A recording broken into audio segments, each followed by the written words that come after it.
Olá pessoal, tudo bem? Estamos começando mais um podcast do Grupo Marca. Hoje nós estamos recebendo alegremente a presença do Dr. Aloísio Vieira, Dr. Chuchu, nefrologista, conhecidíssimo no Brasil inteiro, especialmente pelo trabalho que ele desenvolveu na fundação da Fundação ProRim, né? Na criação da Fundação ProRim, um pioneiro no transplante de rins aqui no Brasil. Doutor, primeiro, obrigado por ter aceito o nosso convite para bater um papo aqui, contar um pouquinho da sua história para todo mundo aqui na internet. Prazer estar aqui, ainda mais que o estúdio aqui na Zona Sul, né?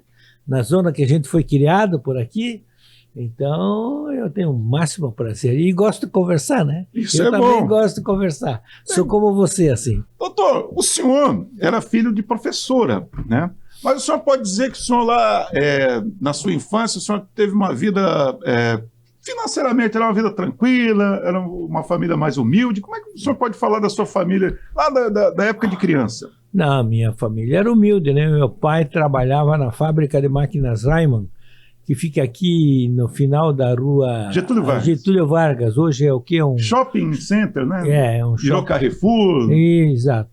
Então, meu pai trabalhou ali por 45 anos. E a minha mãe era professora de curso primário. Começou dando aulas tendo somente um curso que eles faziam 2 anos depois de fazer o médio, vamos dizer assim. Então, ela foi se tornar professora só quando eu tinha professora normalista se chamava, quando eu tinha 10 anos de idade.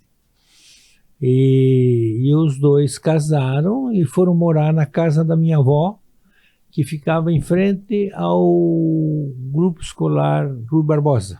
Certo. Ali foi onde eu me criei.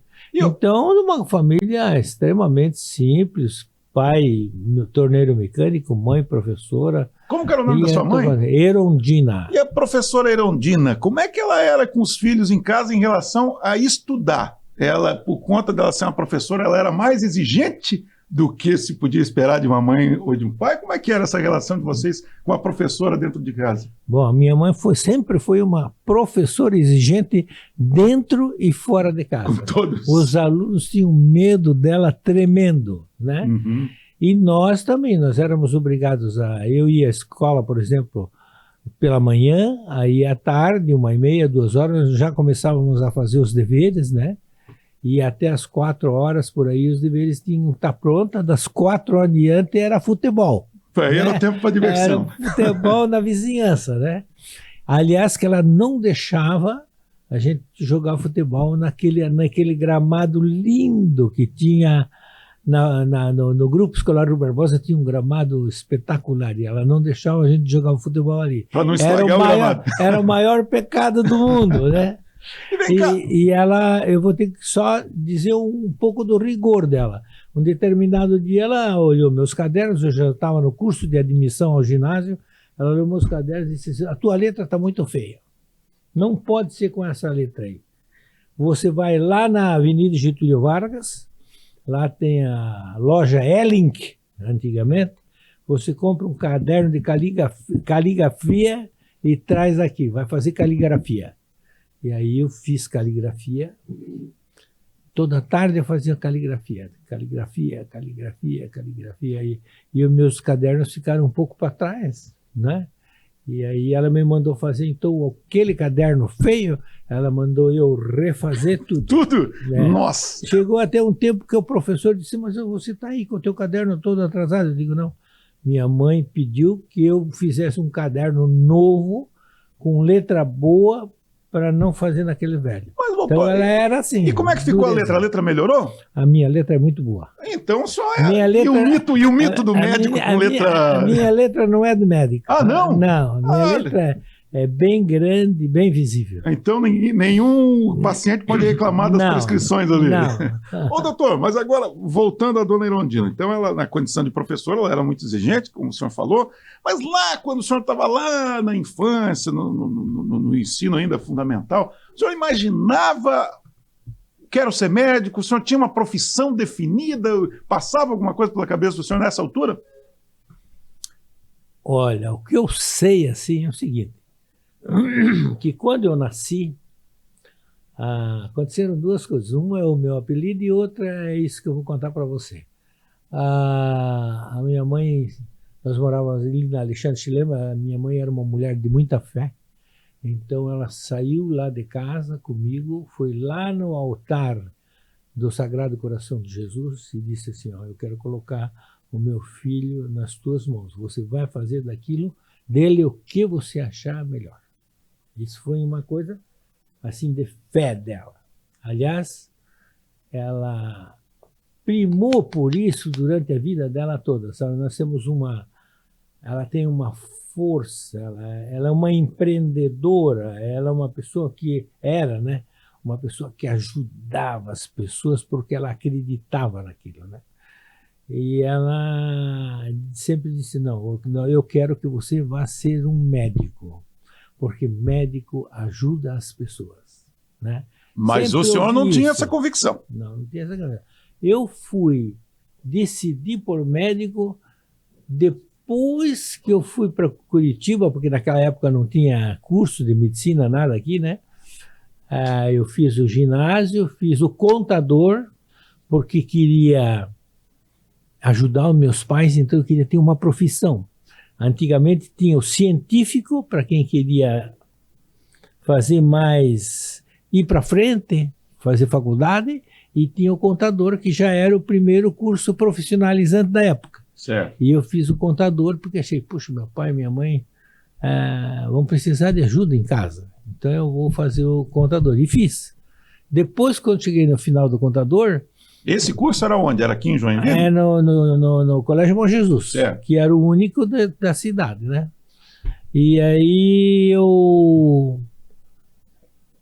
eu fiz o curso no Colégio Bom Jesus e aí existia na época um negócio chamado exame de suficiência para equiparar o contador ao científico.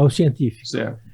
E aí eu fiz aquele exame, passei, e aí fui para Curitiba fazer o cursinho e tal, e entrar na faculdade. Lá que o senhor foi escolher. Lá é que eu escolhi. Mas certamente a influência da sua mãe, dizendo que gostaria que o senhor fosse médico, foi determinante. Sempre houve, sempre houve. Agora, o senhor chegou em Curitiba e começou a fazer faculdade. Agora, tem uma história muito legal, que eu lembro que o senhor ter me contado, que a ida do senhor para os Estados Unidos também foi meio um golpe de sorte, ou sei lá, o mundo conspirando, ou influência divina, mas o senhor acabou indo para os Estados Unidos. Como é que foi essa história dos Estados Unidos? Conta pra gente aí. Olha, eu me formei, tinha uma namorada, queria casar. Né? É lá em Curitiba. Ela era de São Francisco do Sul. Eu vinha sempre aqui. E vinha para São Francisco do Sul, a Sônia Tavares. E naquela época existia lá na faculdade, entre os formandos, o pessoal do 6º ano e tal, algo que todo mundo começou a ler e ver e tal. Olha, dá para fazer, as nossas residências dá para fazer nos Estados Unidos da América do Norte. E aí nós líamos livros e consultávamos, naquela época ainda não tinha internet, né? Mas consultávamos livros, revistas, etc. e tal, para saber como se fazia para ir para os Stados Unidos. E eu me candidatei a fazer também um curso de suficiência, que era você fazer um curso de medicina, uma prova de medicina de 100 questões, eu acho. Na época era um vestibular desse. Certo. E uma prova de inglês. E nós saímos de Curitiba e fomos fazer no consulado de Porto Alegre. E como é que era, àquela altura, o inglês do senhor? Era... Pelo visto... Marreta, difícil. Na verdade, eu fui aprender bem inglês quando eu fui para lá. Uhum. Mas eu passei no exame. Uhum. E aí nós começamos a escrever cartas para as diferentes faculdades de medicina, para diferentes hospitais, que tinham os cursos de residência que a gente queria. Eu, por exemplo, queria um curso de residência em clínica médica e para depois fazer nefrologia. Agora eu quero... A gente vai continuar com os Estados Unidos, mas eu quero agora... Porque eu sei que nos Estados Unidos o senhor tem uma história com o nome, com o apelido do senhor Xuxo. Por que Xuxo? De onde é que apareceu esse apelido? Esse apelido eu tenho antes do meu próprio nome. É mesmo? O meu irmão mais velho, junto com a minha avó, eles estavam conversando e a minha avó disse para ele, minha avó paterna, mãe do meu pai, disse, escuta, o bebê vem aí. Como é que nós vamos colocar o nome dele? Mr. Churchill. Do Churchill, Churchill. o inglês. Porque na época, 1940, quando eu nasci, né? O nome que era ventilado no rádio... Estava em evidência por conta da guerra? Por causa da guerra, era Churchill, Eisenhower e outros, né? E o Churchill tinha um status talvez especial para minha avó. E ela perguntou assim, de brincadeira, vamos colocar Mr. Churchill? Mas não dizia Churchill, certo. Né? E aí popularizou em casa. Passou. Uma semana depois eu nasci e o Djalma, meu irmão, saiu na vizinhança dizendo, vão lá em casa ver o Xuxo, que ele nasceu. Xuxo nasceu.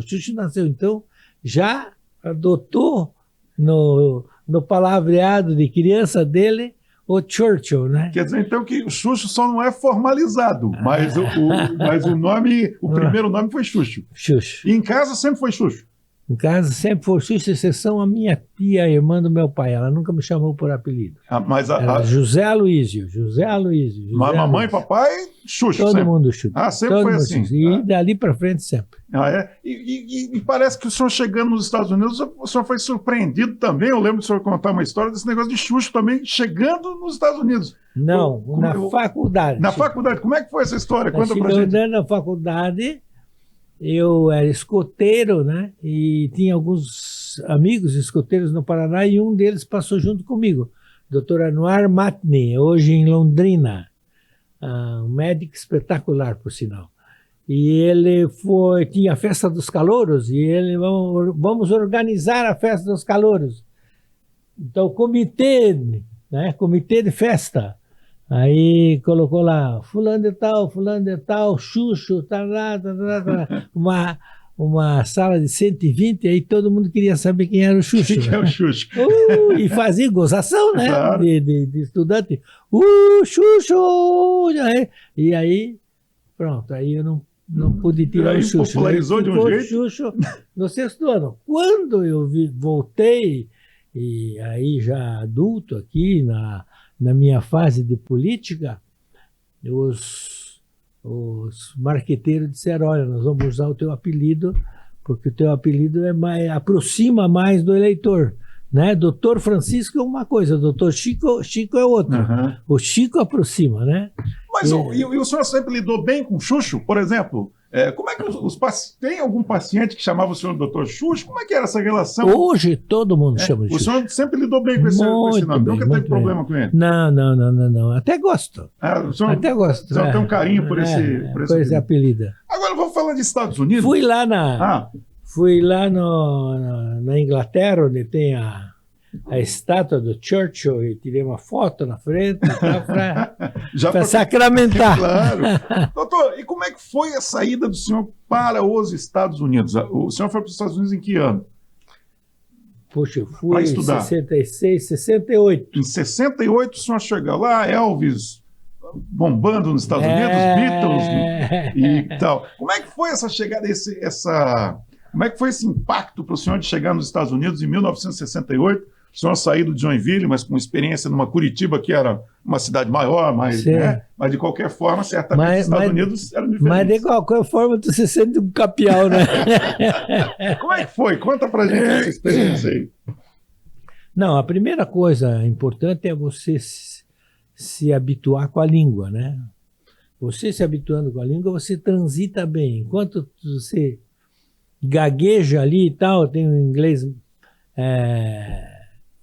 deficiente, vamos dizer, você leva um ano. Você leva um ano para você se habituar com tudo, inclusive com as comidas, né? Lá já tinha esse negócio de hambúrguer, aqui ninguém... Aí você dizia, pô, mas comer esse pão aí e tal, né? E depois você vai se habituando e comendo essa fast food que eles têm lá, que, né, em tudo quanto é lugar tem Kentucky Fried Chicken, não sei o quê. Uhum. Então, esse foi um período de adaptação, né? A gente, por exemplo, eu andava, os primeiros 6 meses eu andava de ônibus, né? Que era difícil, então eu chegava da minha casa e ia até perto do hospital, uma quadra, e ia para o hospital. Ali no hospital era bem... Que cidade que era, doutor? Newark, New Jersey. Ali é uma cidade de negros. Uhum. Quando nós chegamos lá, havia as confusões na rua, os aquela riots, segregação, né? Negro no lado. tinha morrido recentemente o Martin Luther King, então estava assim, ambiente pesado, polvorosa. Mas como a gente ia de guarda-pó, né? De jaleco, para o hospital, ninguém mexia com a gente. Aquilo era uma espécie de proteção até para aquele ambiente Exatamente. ruim. Exatamente. E ali eu passei um ano. E ali foi a minha escola, né? Escola tanto de língua como enfim, como se portar. Cultura. Exato, de tudo, né? Aí depois dali, de Newark, eu fui para New Orleans, Louisiana, no sul dos Estados Unidos. Terra do blues. Isso tem alguma coisa a ver com o hábito do senhor de tocar saxofone? Não tem nada a ver.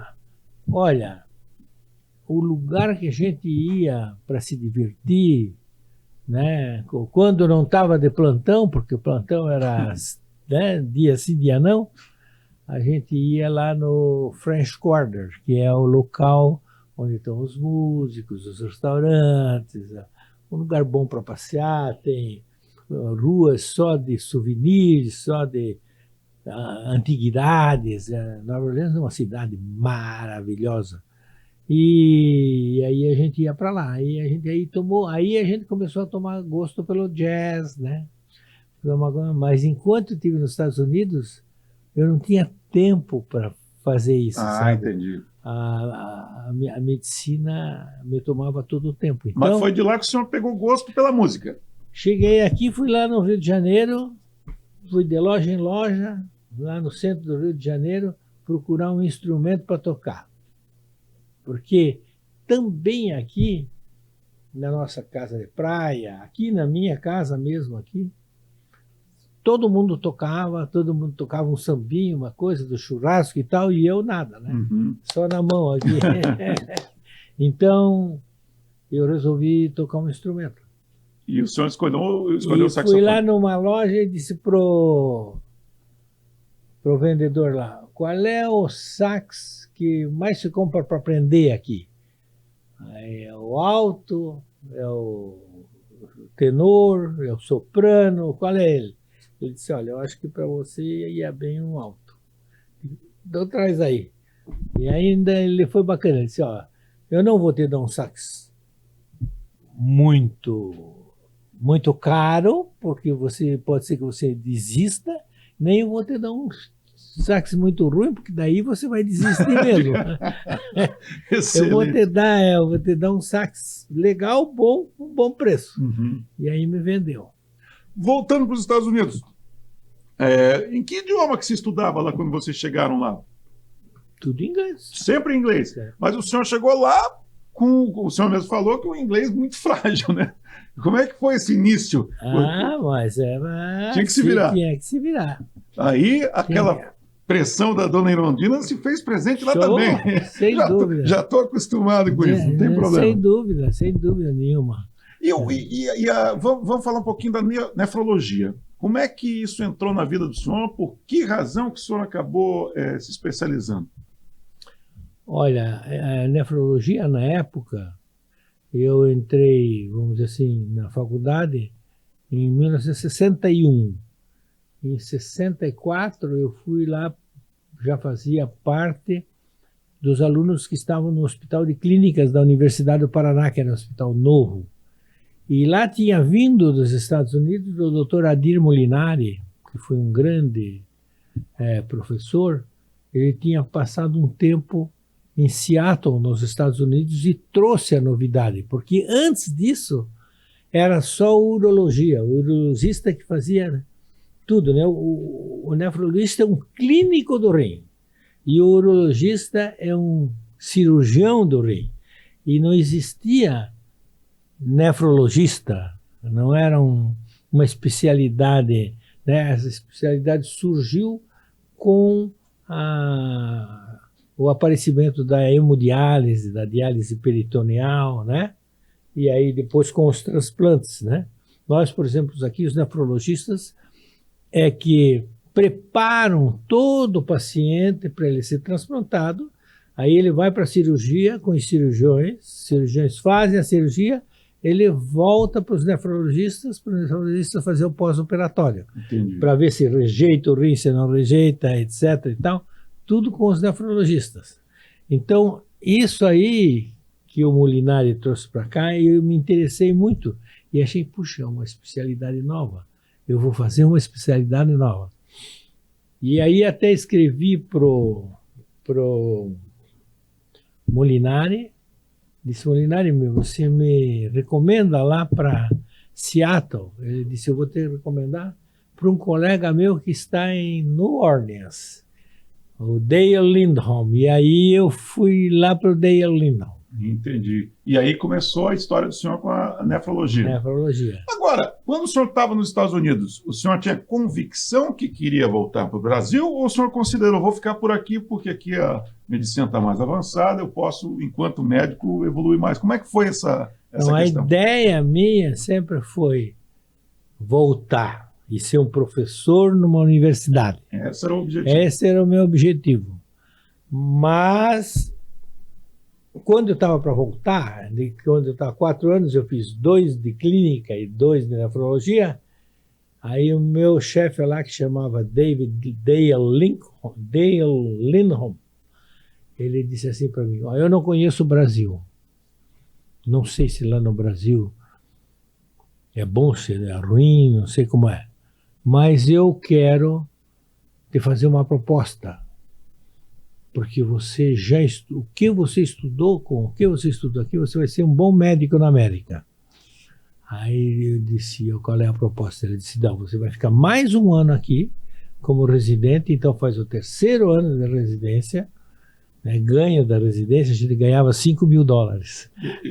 Isso era $5.000 anual, mensal? Anual. E era uma boa grana na época? Boa grana na época, E eu vou ter que arranjar uma bolsa do NIH, do National Institute of Health, para nós fazermos pesquisa aqui em Carneiro. Na época, aí não tinha fístula, como nós temos hoje, fístula arteriovenosa, a gente colocava um tubinho para ligar a artéria à veia, para poder pôr na diálise. E eu fiquei fazendo todas as quartas-feiras com ele, 1 ano, toda essa pesquisa. Essa pesquisa. E aí chegou no final do ano, eu disse, eu vou embora. Mas era saudade? Era convicção que o senhor tinha uma missão no Brasil? O senhor lembra como é que foi o sentimento do senhor naquela altura? Não, meus sentimentos foram 2. Eu queria vir mesmo, porque eu tinha vontade. Eu pensava assim, eu vou lá aprender e venho fazer alguma coisa melhor aqui. Isso tinha bem claro na minha mente. Mas outra coisa, mas a América, ela é sedutora. A América é sedutora, é a mesma coisa assim, não quero fazer uma comparação, uma comparação que não seja verdadeira, assim, mas tu morar na época, né? Hoje não, mas tu morar na época em Araquari e vindo morar em Joinville, sabe? É uma diferença grande. Por exemplo, quando eu saí daqui, não existia um supermercado. Em Joinville? Nem em Joinville, nenhum supermercado. Só existia um Pegue e Pague ali na Rua do Príncipe, né? Certo. Essas coisas assim, nós tirávamos fotografia das gôndolas lá que tinha. Aqui só tem verduras, naquela lá só tem fruta. E aquilo impressionava todo mundo. Aí eu tirava fotos lá e mandava, olha como é aqui, né? É diferente, bonito. Hoje não, hoje um Angelone aí é igual Mesma coisa que nos Estados Unidos. Mesma coisa que nos Estados Unidos. Agora, daí o senhor disse que tinha convicção de até compartilhar esse conhecimento que o senhor adquiriu nos Estados Unidos de volta aqui no Brasil. E como é que foi esse regresso? Mas tinha mais uma coisa que então, eu não voltar. Certo. Guerra do Vietnã. A guerra tinha começado. Eu fui lá com visto de estudante. A partir do momento que eu entrasse, né, ficasse mais nos Estados Unidos, então eu seria um residente, né? Certo.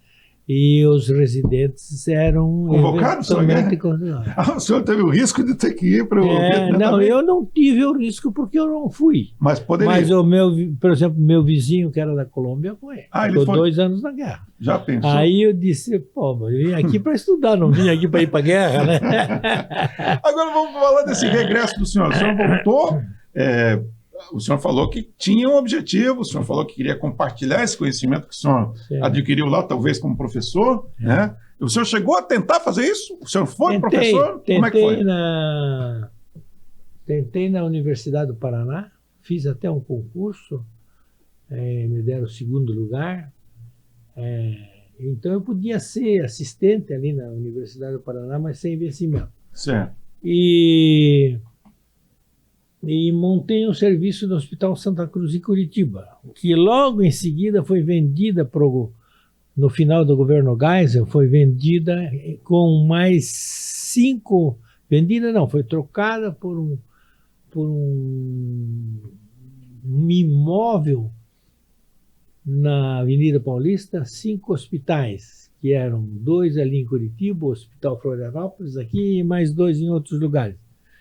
E aí eu fiquei sem hospital, porque eu estava lá dentro, né? Certo. E aí fiquei chateado e tal. Aí meu pai disse, vem para cá, aqui não tem essa especialidade.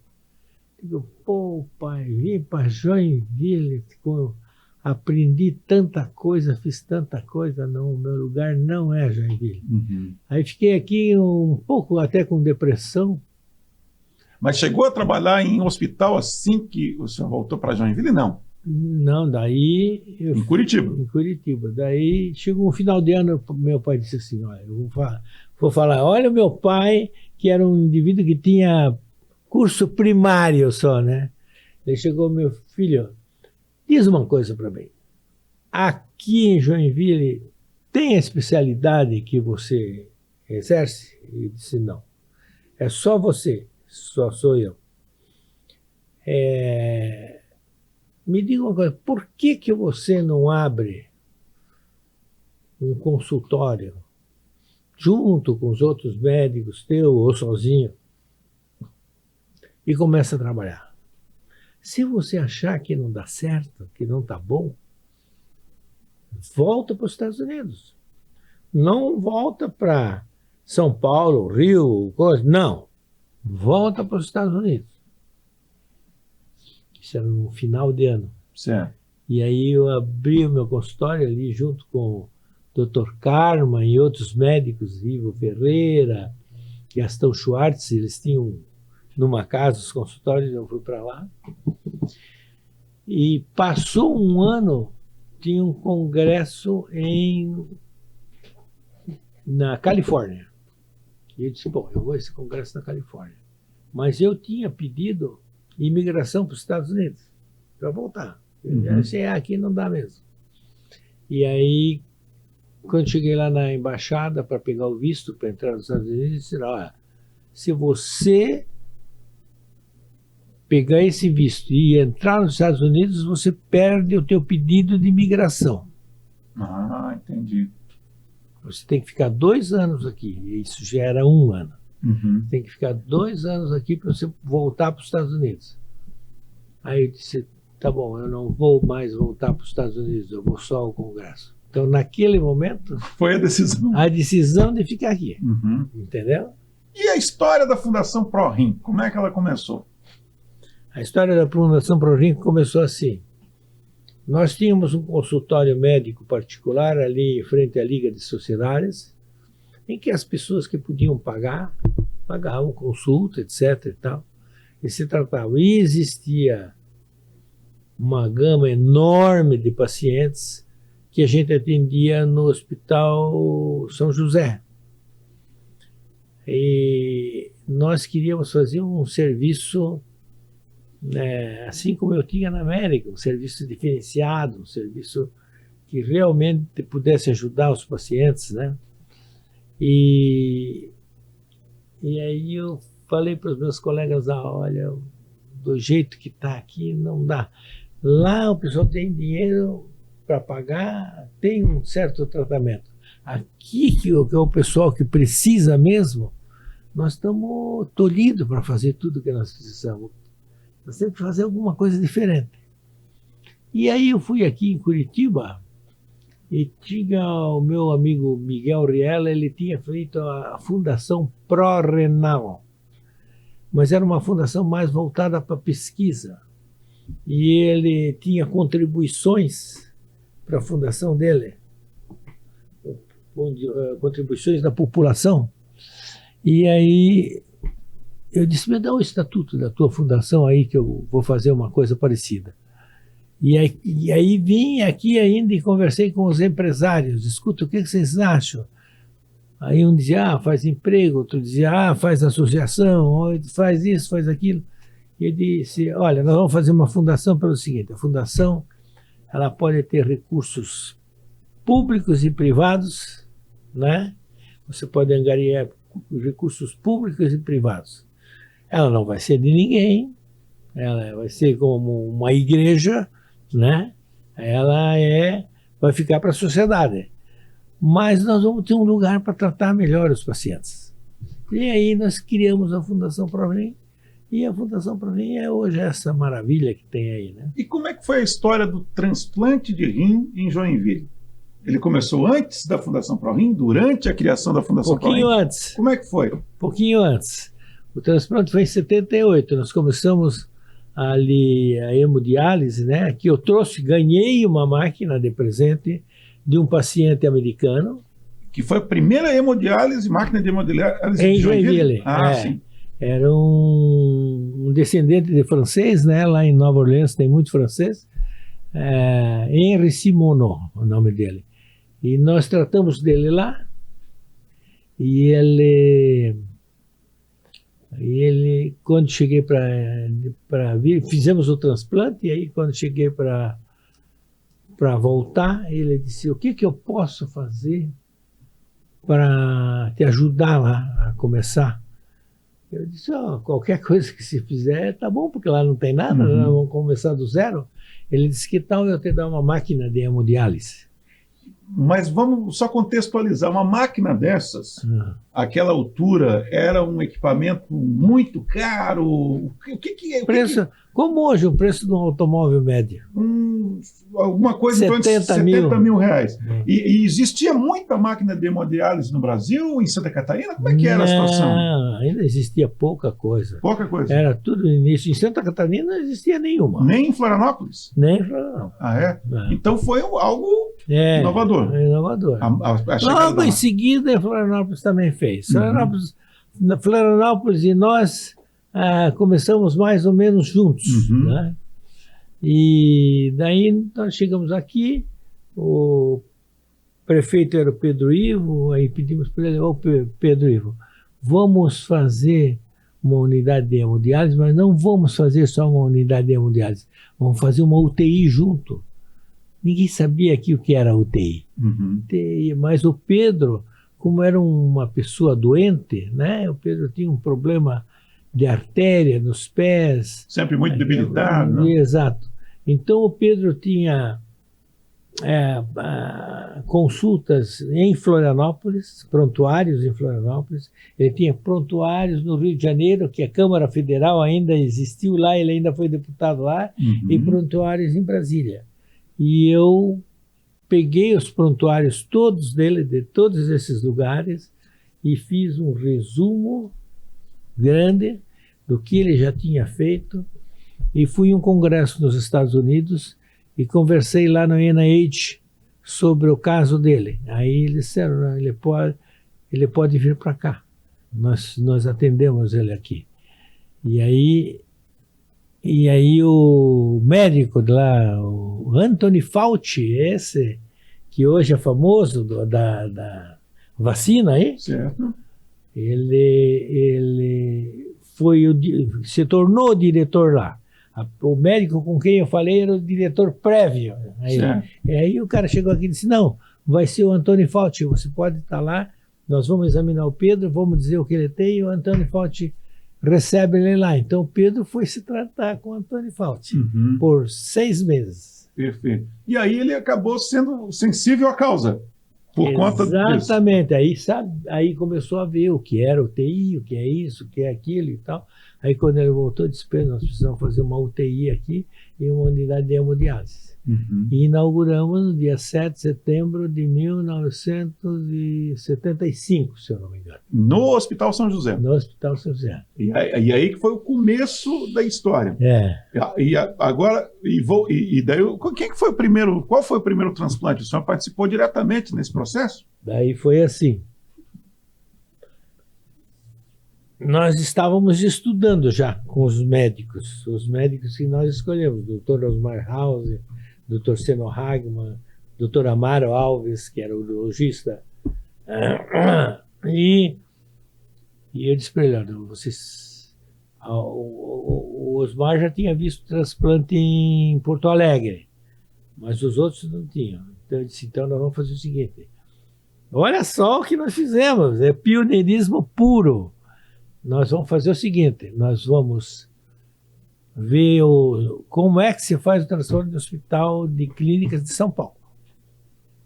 Então nós pegávamos um ônibus aqui da Penha às 7 horas da manhã de terça-feira, 7 horas da noite de terça-feira, viajávamos a noite inteira, chegávamos às 7 horas da manhã na rodoviária, tomava um café e ia para o Hospital de Clínicas. Assistia às operações, conversávamos com os médicos, recebíamos instruções, etc.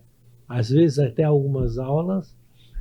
E à tarde nós íamos para a biblioteca. Aí ia lá na biblioteca. Naquela época também não tinha internet. Tinha que ser nos livros. Nas revistas.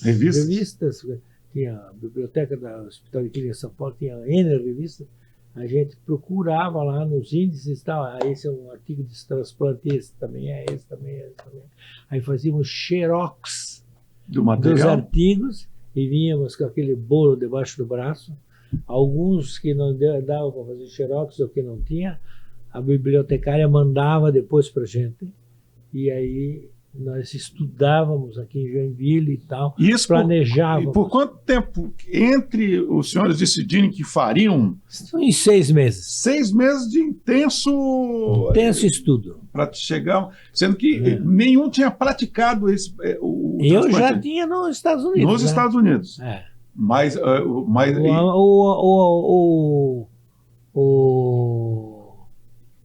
o Smarthouse já tinha feito alguma coisa em Porto Alegre, mas aqui no Brasil assim era muito pouco ainda, né? Certo.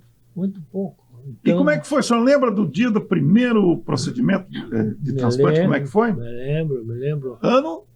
1978. 78, ano da Copa da Argentina. Não é? Então, foi no dia 22 de julho de 1978. Bom, nós estávamos preparados, né? E chegou o dia, apareceu um rapaz de família japonesa até, que teve um acidente na BR, a BR ainda não era assaltada, e o rapaz morreu, teve morte cerebral. E aí eu pedi para os neurologistas para eles fazerem o diagnóstico de morte cerebral. Eles puncionaram as artérias carótidas dele e viram que não havia circulação cerebral. E aí nós pedimos para a família. E a família concordou em fazer o transplante, desde que nós não divulgássemos quem era o doador. Nós aceitamos perfeitamente e fomos para o centro cirúrgico lá pelas 10 horas da noite. E aí trabalhamos até de madrugada e o rim foi colocado numa senhora de 55 anos de idade, Dona Maria de Souza Assunção, que morava aqui no bairro da Nova Brasília. E ela durou 8 anos com o transplante. 8 anos no primeiro transplante? No primeiro transplante. 8 anos? É.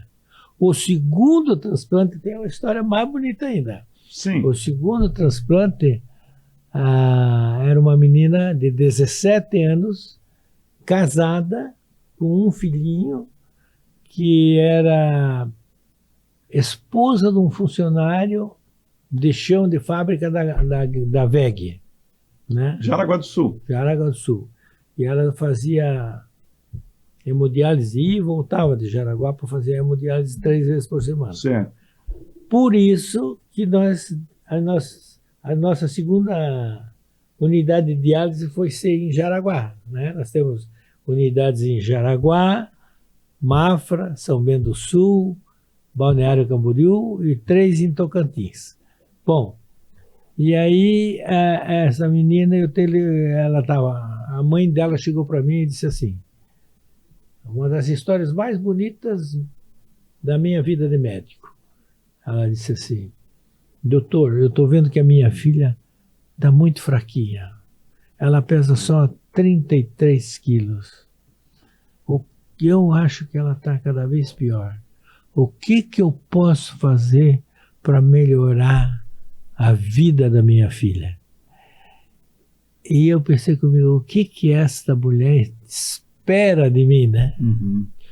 Oh, traga sua filha para diálise, não perca a diálise, dê o remedinho certo, não leve ela no sereno, essa coisa que o povo pensa, né?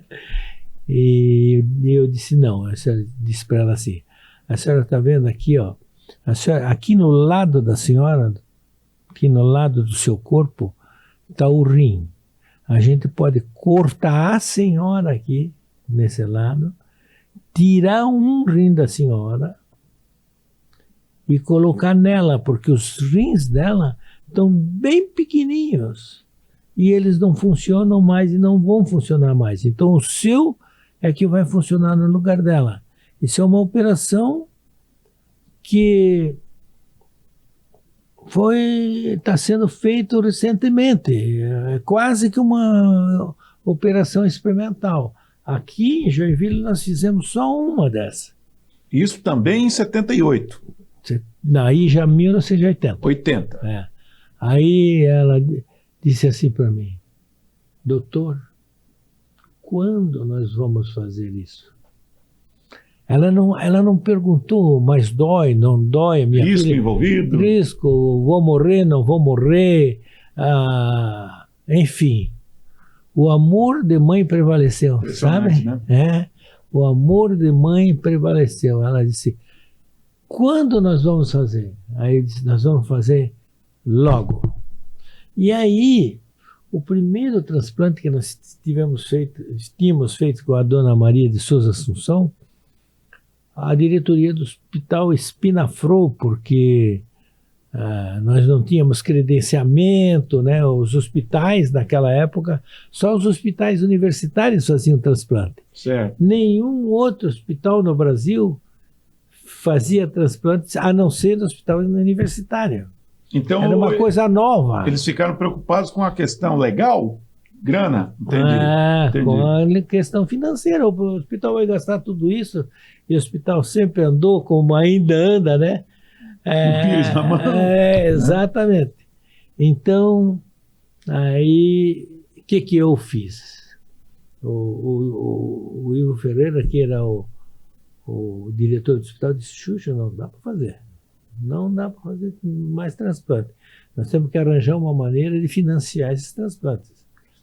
Aí eu telefonei para o seu Egon Silva, da WEG, Sim. e disse, seu Egon, nós temos uma jovem aqui que é mulher de um funcionário seu.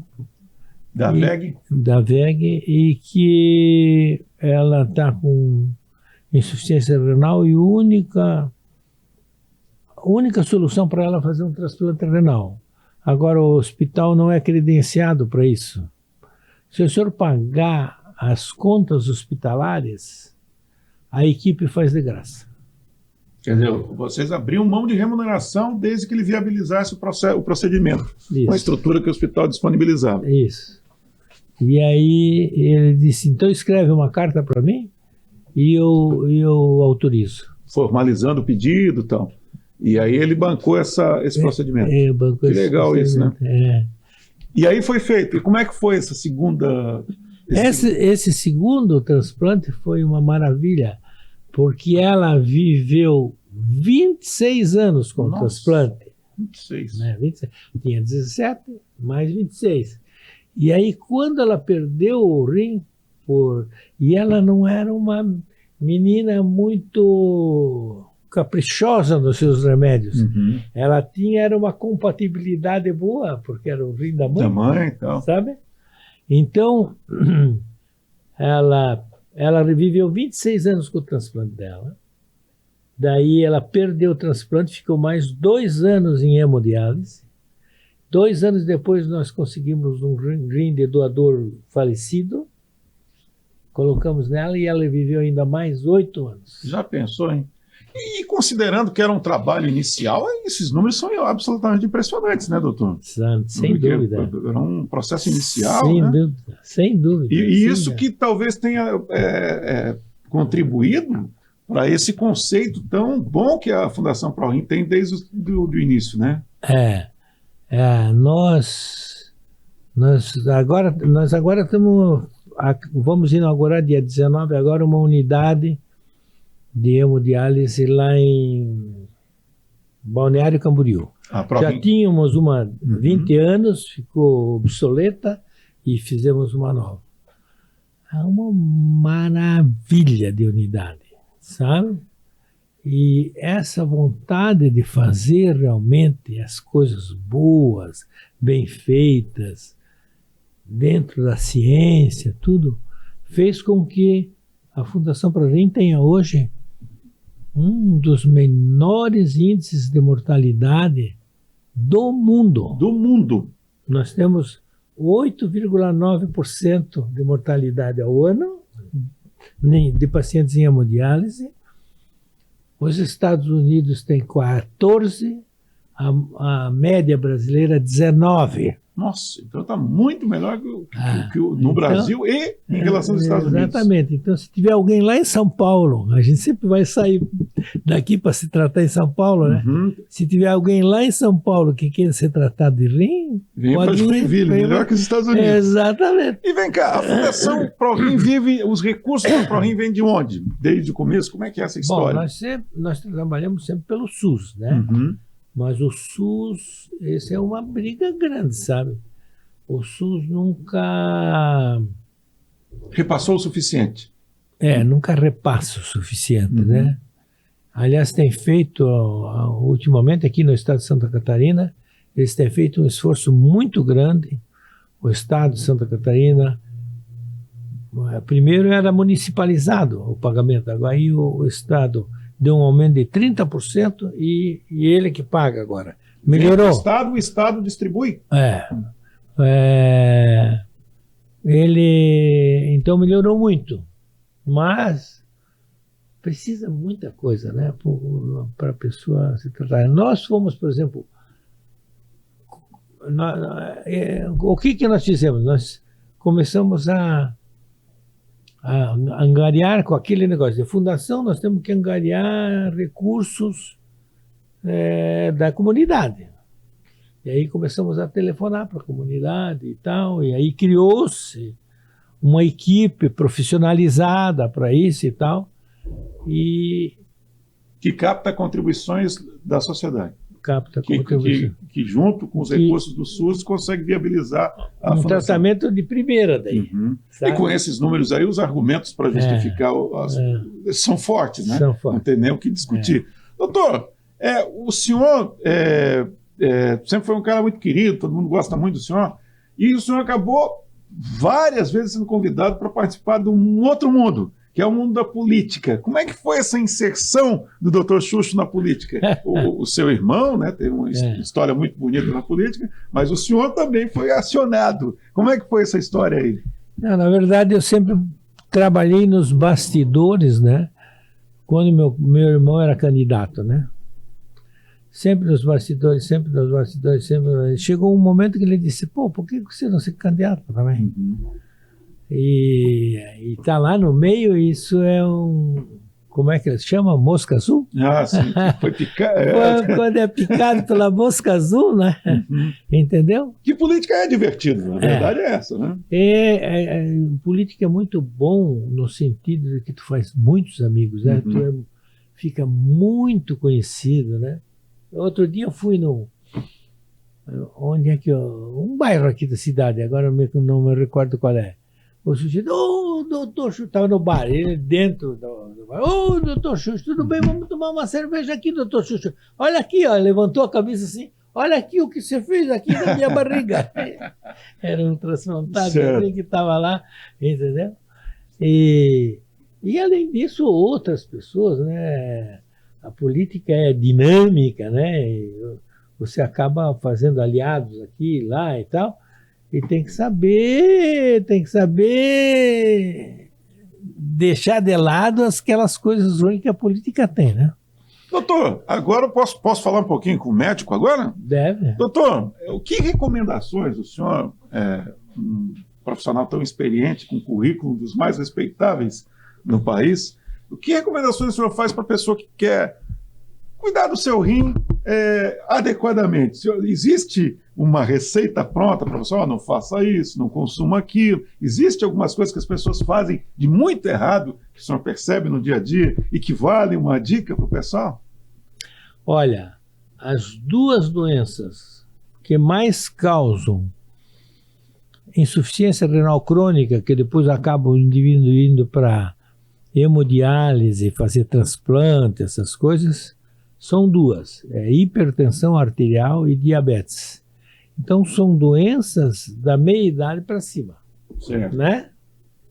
Então, você tem que fazer tudo para ter pressão baixa e para não... contrair a diabetes. Ou seja, não ser gordo, né?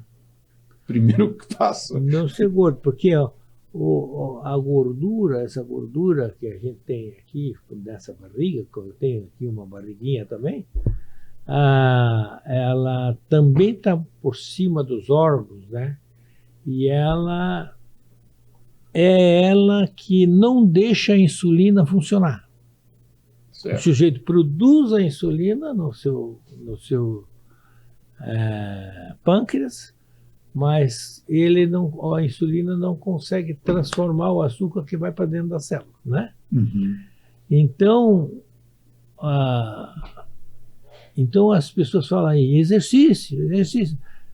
Quanto mais exercício tu faz, quando tu é jovem, tu faz bastante exercício, você joga, você faz isso, faz aquilo. Então, isso aí, né? Antigamente, eu, por exemplo, vou lá eu sempre gosto de dizer que eu tenho um quadro lá em Santa Felicidade, em Curitiba, na igreja, em que os colonos italianos lá estão todos de chapéu, terno e tal, mas todos são magrinhos. Era alimentação de antigamente, doutor? Inchada, cara. O exercício. Inchada. Alguém falou que se todo esse pessoal que faz academia tivesse trabalhando eles comiam, sim, sempre comeram muito macarrão. Massa, né? Mas eles gastavam tudo, né? Certo. Entendeu? Então,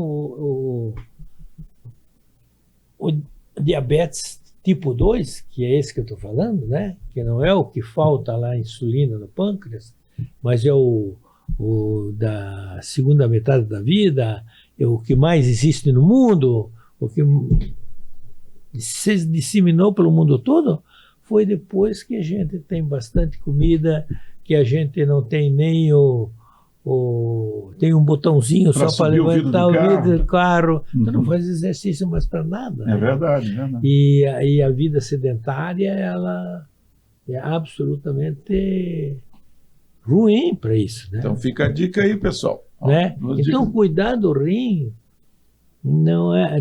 claro que a gente deve tomar uns 2 litros de água por dia, né? Mas cuidar do rim é cuidar da pressão, é não ter diabetes, é cuidar do corpo como um todo. O rim é um efeito colateral dos outros cuidados que a pessoa tem que ter. Secundário, eu diria. Entendi. Então, muito importante isso. Doutor, o senhor como pioneiro do Brasil na área de transplantes, recentemente nós tivemos o caso do apresentador Fausto Silva, que ele teve que fazer um transplante de coração. Agora, recentemente, até surpreendeu a todos com um transplante de rim. Eu sei que o senhor não conhece o caso, o senhor não acompanha, eu não vou perguntar nada a respeito disso. Mas o que eu quero perguntar é outra coisa. Se especulou muito, nossa, que agilidade, só porque o Faustão é rico, ele conseguiu rapidamente um outro coração. Essas teorias conspiratórias, o senhor que está no meio e vive isso desde o começo, existe isso? Isso é mito? O que o senhor pode falar a respeito desse assunto? Até para as pessoas que estão assistindo entenderem isso. Para falar lá no cafezinho é bom. Não, você sabe como é o povo, né? Mas eu posso dizer para você o seguinte, o país tem leis muito rígidas. E isso aí é muito fiscalizado. Isso é uma coisa boa que o Ministério da Saúde tem. É o setor de transplantes. Eu duvido que o Fausto Silva tenha transgredido isso aí porque ele é um cara rico. Uhum. Acho quase que impossível. É claro que tudo pode existir nesse mundo, mas eu não creio. Eu creio que ainda mais lá no Einstein, ele está no Einstein, Sim, né? Foi no Einstein. O Einstein não ia pôr a sua mão no fogo assim, né? Um hospital de tanta credibilidade, considerado um dos melhores hospitais do Brasil, né? Eu creio que foi tudo feito e Deus queira que o Faustão vá para frente com esses 2 rins, até porque hoje, sabe, os medicamentos contra a rejeição, hoje o difícil do transplante não é fazer o transplante, não é a confecção do cirurgião lá. O difícil é não deixar o rim rejeitar. Certo. E hoje existem drogas, remédios excelentes que dão a sobrevida do paciente por muitos anos. Nós temos um paciente aí de 20, 25, 30 anos de transplante. Legal. Doutor Chuchu, doutor Aloísio Vieira, nefrologista, fundador, criador da Fundação ProRim. Quero agradecer muito a presença do senhor. Espero que o senhor volte outras vezes aí para bater papo aqui. As pessoas têm agora um artigo de luxo, que é esse bate-papo que nós tivemos aqui, que o senhor conversa com todo mundo, mas nem todo mundo tem acesso às conversas do senhor. Então fica aqui disponível. Obrigado, viu, doutor? Olha, antes de me despedir, eu queria dizer uma coisa para você.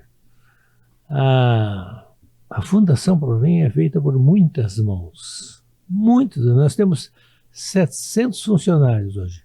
Mas nós temos gente, eu falo assim, nós temos gente com amor lá. Eu não me refiro aos funcionários da Fundação ProRim como funcionários, gente com amor. Porque tem gente extremamente dedicada. Nós temos assim, nós temos um critério, nós temos uma maneira de ver o doente, nós temos um jeito de fazer o negócio que as pessoas se apaixonam. E as pessoas que se apaixonam não saem de lá. Então nós temos, assim, empregados, funcionários de muitos anos. O nosso diretor-presidente atualmente é um moço que entrou lá de calça curta na TI, entendeu? E ele está lá há 27 anos. Conhece e galgou todos os degraus para agora ser presidente da Fundação ProRim. Que bacana. Como é o nome dele? Maicon Truppel Machado. Legal. Advogado aqui da cidade, gosta muito de futebol, está envolvido no JEC, está envolvido na Federação Catarinense de Futebol. Apoia esporte amador. Apoia esporte. Nós temos, a ProRim apoia o esporte amador, né? E aí ia dizer mais uma coisa, mas acabei esquecendo. Mas, o que eu ia dizer é o seguinte, está aí um bom nome para você trazer aqui para fazer uma conversa, sabe? Certeza, com certeza. É um rapaz jovem, brilhante. Ele ainda é do é de tudo isso e ainda é do Rotary. Olha aí, trabalha, está envolvidíssimo na comunidade. Envolvidíssimo na comunidade. Que legal. Sabe? Doutor Xuxo, muito obrigado. Volte sempre, conversar com a senhora é sempre uma alegria. Olha, fazia tempo que eu não conversava com você, né? Desde o tempo dos nossos programas. Na rádio. Quanto tempo faz isso? Faz uns 10 anos, né? Rádio Transamérica, né? Rádio Transamérica. Olha, gente, eu já fui da Rádio Transamérica. É isso aí. Até radialista o doutor Xuxo foi. Doutor Xuxo, obrigado. Muito obrigado. Tudo de bom. Gente, felicidades a todos. Grande doutor Xuxo, Aloysio Vieira. Até uma próxima com mais um podcast do Grupo Marca. Tchau, pessoal.